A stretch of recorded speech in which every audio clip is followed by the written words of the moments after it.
Welcome back, everyone. I just finished crafting the structural alloy. The next step would be plates, and then I can make the sheet metal. I'm going to get started with the dielectric alloy now. I'm fairly certain, if I recall correctly, this is going to be a combination of the red alloy, and that is correct, which is redstone and copper. We don't have a lot of copper. Nope. However, I did just get a ton from our mining expedition. So I'm gonna get, this is gonna be what, 6 stacks? Perfect. So I also removed the mods Allomancy and Furukami, as suggested by Sajet, or however you pronounce it. The reason for that is it's obviously because of the suggestion. However, I have been thinking about removing them for quite some time. They just feel like at this point, well, at this type of pack, it just feels like bloat. They are useful, but primarily for servers. Like they can impact like players, and there might be like a fight over limited resources or things like that. In this type of pack, metals such as like cadmium, for example, which is it's a tier. Oh, I forgot to add the ingot back in, so I don't actually know. Yeah, tier 4. So I gotta add that ingot. I gotta say, setting up this master material list was incredibly worth it and rewarding. It's a lot, but if you want to do something like add a material, it is insanely easy. Alright, so there we go. 6 stacks of copper. Just gonna smelt it. I think, what was I gonna use this for? Oh yeah, red alloy. So yeah, I do need to smelt it. Let's get that going. We'll just smelt it all. Alright, red alloy is cooking. This is pretty efficient. You get double your metal. So 3 redstone is effectively equal to 1. Or so it's like 1.5 per, and then half a copper. And then the red alloy, I think I need this to finish first. The red alloy turns into, I believe it's 2. Yeah. So this is like 1 or 3/4 of a redstone, and then 1 dielectric, and a half of a quarter of a copper. So it's actually extremely cheap alloy. But it's also used a lot.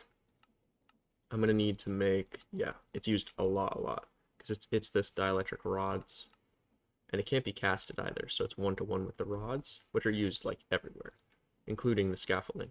So I'm gonna need 24 scaffolding, and that's gonna be 4 rods each. So 24 times 4 would be what, 48? No, 4 times 4 would be 16. So 8, 16, 90? Is that right? That doesn't feel right. 96? That is a significant amount. Anyway, so we're cooking up copper and so on. Might end up using the mixer. We'll see. So I did end up adding the sheets. I mean, last episode. So there's the cheaper recipe. And this comes with this. You do get a dust back. This is like incredibly efficient. And then you can combine this into the sheet metal. I don't know why these recipes even exist.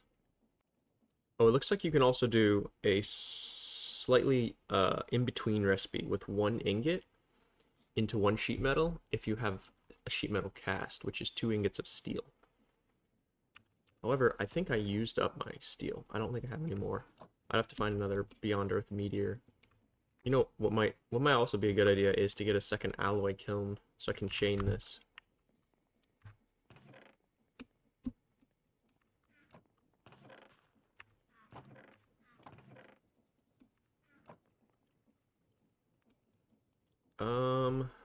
think I can just chuck these in the mixer though. Although I will need fuel. Ooh, hello. Having a good bow is underrated. Oh, got some errors. Let's see what we need. Let's see what these are. Okay, so I need to add duraluminum ingots. And that's as easy as adding the ingot tag right here. I will have to restart for the new item to be added though.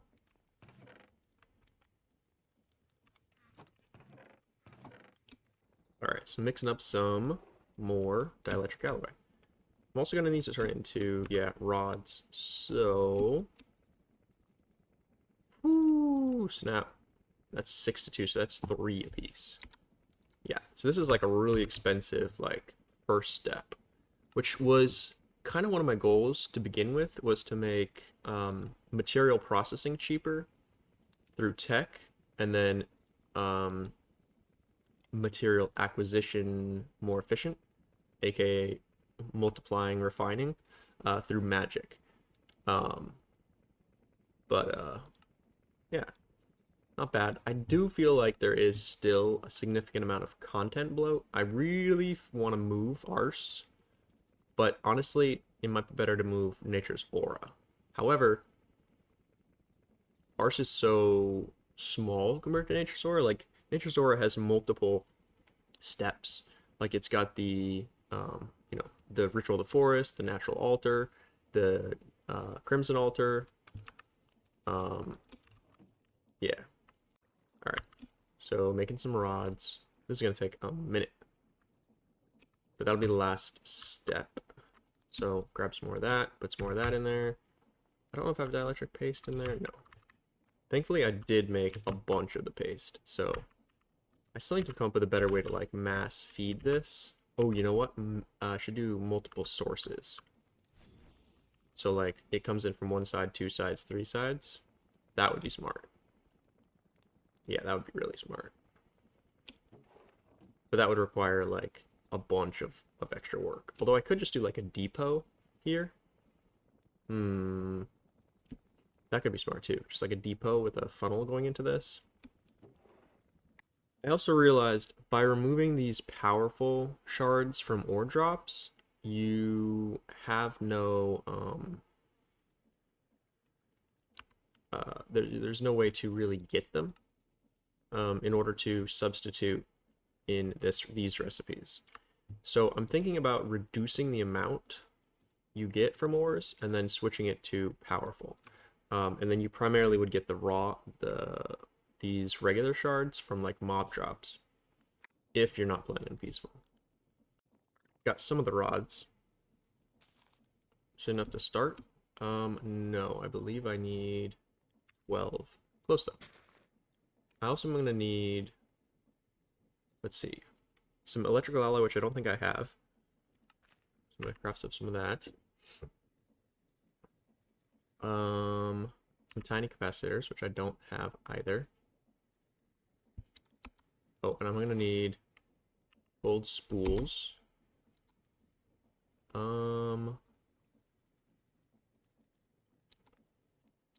I guess that's it. More of these. More of those. Pretty much all the same. Cool, cool, cool.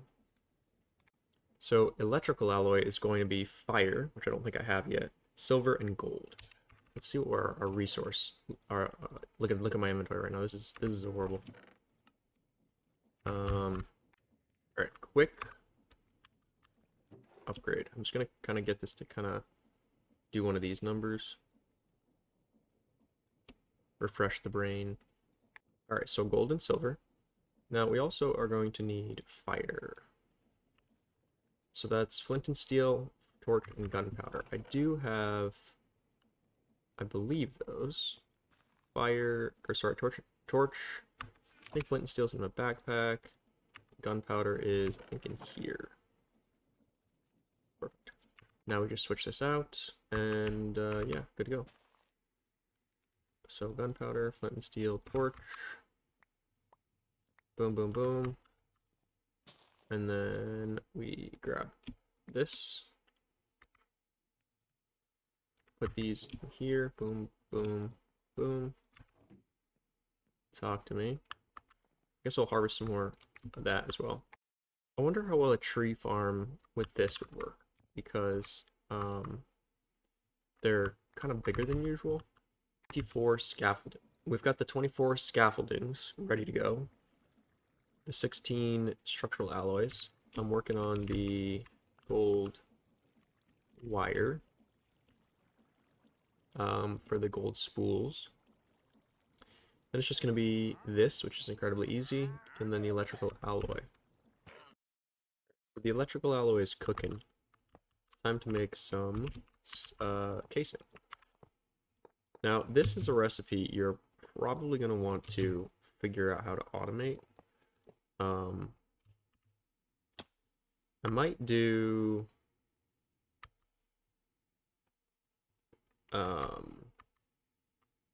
wait for it. I might do a slightly changed recipe. Obviously, the reason that it looks how it does is because the item itself looks like that. But there might be something that's slightly easier to automate with various building blocks. For example, like Botania and Nature's Aura have blocks that can place blocks on top of other specific blocks. So yeah, we'll see. But it probably won't get changed the shape of this particular recipe. Alright, there's almost energy cable. There's energy cable. There is the energy cell.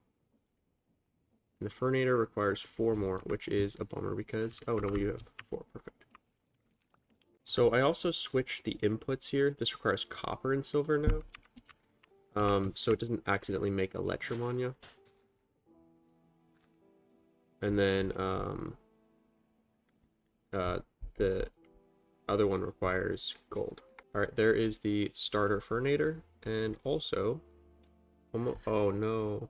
Alright, so I've just removed the starter Furnator and made the Furnator basic not require the starter, so you don't have to do a third casing. And there you go. That's going to be it for this episode. Have a good one.